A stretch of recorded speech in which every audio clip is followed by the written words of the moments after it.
What exactly is a vulnerability? We talked about process of gaining access and making target execute our commands, but let us explain what happens once we exploit a vulnerability. Well, let's start like this. And trust me, if it sounds a little complicated, it will be more clear once we get to practical examples in the next few videos. For now, let's explain it like this. We know that developers write programs. They use their code, which can be written in any language, whether it is Python, Java, C, or some other language. The goal for developer is to create a software using a programming language. And as we mentioned, that software can be based on any language whatsoever. Once the software is complete and it goes through a few test checks and security checks, then that software gets deployed on machines and it can be ran from those machines. This can be any type of software, it doesn't matter. However, the problem occurs once that software is open to the internet. For example, FTP is open on some machines and servers for file transfer protocol. SSH could also be open for secure shell connection. HTTP could be open to host a web page that clients connect to.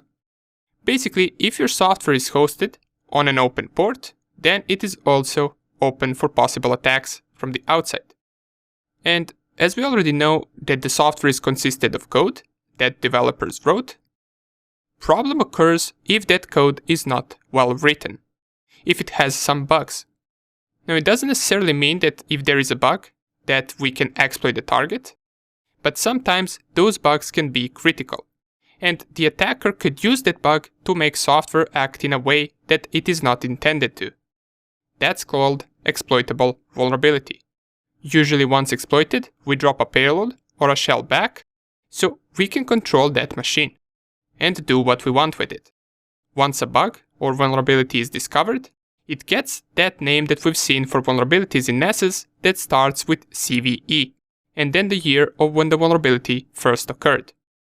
A vulnerability that exists and has not been patched yet by the vendors is called 0 day.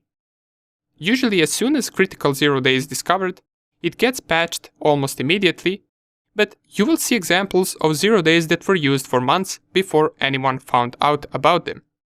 The most known recent one was in 2017, when the WannaCry ransomware occurred and infected a bunch of hospitals and police stations. It was based on an exploit called Eternal Blue, which was created and used by NSA.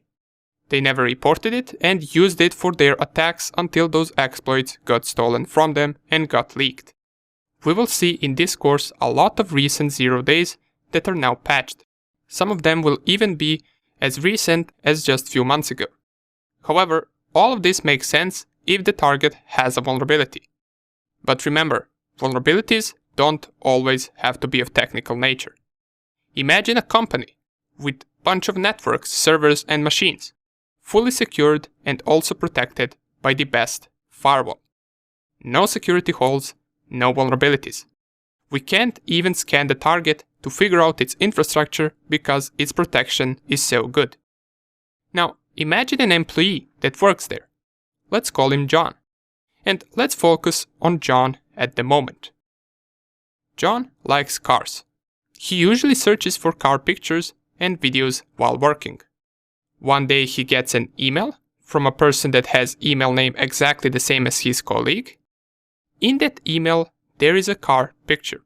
He sees that the email is coming from his colleague, so he doesn't question it. Therefore, he opens that picture at work, and it indeed is a car picture.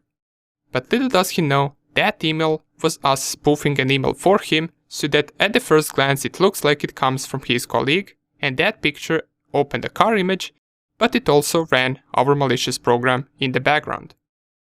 What happens next? Now, John's work computer is infected, and he doesn't even know it. And from his computer, we can compromise the entire network and the entire inside of that company. Now, this is just an example, but stuff like this happens a lot. Matter of fact, most of the hacking that happens that you read about happens this way, and not by someone finding a 0 day vulnerability on a fully secured company. Remember, people are always the weakest spot, So if you can hack something through them, why would you bother trying to discover a technical vulnerability that might not even be there? In the next video, we're only left to talk briefly about shells and different types of shells that we want to drop once exploiting the target. After that, we are ready to get our hands dirty and start gaining access to our target machine. See you in the next video.